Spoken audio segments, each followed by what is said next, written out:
শুভ দুপুর। আজকে রবিবারের দুপুর। আজ মটন কষা আর ভাত হবে। চলো আজকে আমি মটন কষা রান্না করব। এই যে আলু, পেঁয়াজ, আদা, রসুন সব আমি কেটে গুছিয়ে নেব।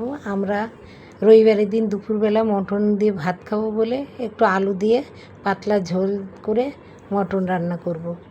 আমার সব এক এক করে সব কাটা হয়ে গেছে। এবার চলো, আমি কড়াই বসিয়ে দিয়েছি। আর এই দেখো, মটনে আগে নুন, হলুদ আর একটু তেল মাখিয়ে রেখেছিলাম। কড়াইতে তেল মাখিয়ে তেল দিয়ে দেবো। আর এই যে গুঁড়ো মশলা, যা ঘরের উপকরণে সাধারণ গুঁড়ো মশলা, আদা, পেঁয়াজ, রসুন বেটে নেব, সব আমি গুছিয়ে নিয়েছি। এইবার আমি কড়াইটা গরম হয়ে গেলে আমি কড়াইতে তেল দিয়ে দেবো। মটন কষা, মটনের ঝোল হলে আর কিছু রাঁধিনি। টক ডাল করেছি আর হচ্ছে কাঁকরোল ভাজা আর আলু ভাজা করেছি। এই যে আলু আমি দিয়ে দিয়েছি কড়াইতে। আলুগুলো সব লাল লাল করে আমি ভেজে দেব। রবিবারের দিন একটু মাংসের ঝোল আর গরম ভাত হলে আর কিছু লাগে না। তোমরা সবাই এইভাবে রান্না করে খাও মটন? আমরা খাই এইভাবে, এক এক দিন এক এক রকম করে খাই। এই যে দই নিয়েছি, দইয়ের মধ্যে আমি শুকনো গুঁড়ো মশলাগুলো সব দইয়ের মধ্যে ভিজিয়ে রাখবো। বলো তো কী হয় দইয়ের মধ্যে মশলাগুলো, গুঁড়ো মশলাগুলো ভিজিয়ে রাখলে? তোমরা আমাকে জানিও। আমার তো উপকার হয়, মশলাগুলো ভিজে যায় এবং বাটা মশলার মতন হয়ে যায়।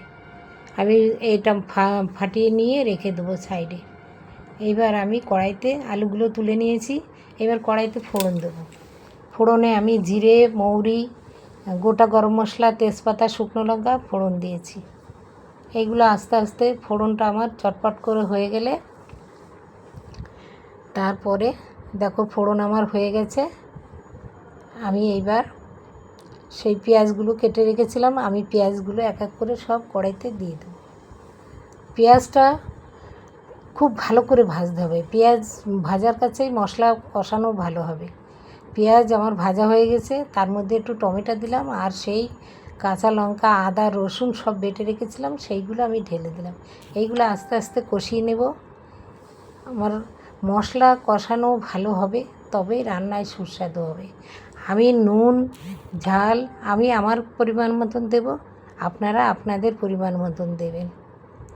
এইবার আমার মশলাটা, আদার কাঁচা গন্ধ চলে গেছে। ওই যে দইয়ে মশলাটা মাখিয়ে রেখেছিলাম, সেই মশলাটা দিয়ে ঢেলে দিলাম। আমি আমার মাংসগুলো ঢেলে দিয়ে আমি মাংসটা একটু কষিয়ে নিয়েছি।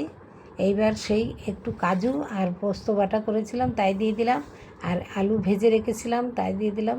মশলাটা দিয়ে মাংসগুলো আমি ভালো করে কষিয়ে নিয়ে এইবার আমি হচ্ছে প্রেশার কুকারে দেবো।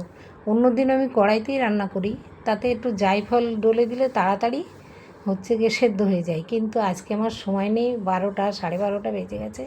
আমি প্রেশার কুকারে মাংসটা দিয়ে দিলাম, একটু কচুরি মেথি আর একটু গুঁড়ো গরম মশলা দিয়ে দিলাম। এই দেখো মাংস আমার নেমে গেছে, মাংস আমার হয়ে গেছে। কি সুন্দর মাংস রান্না হয়েছে।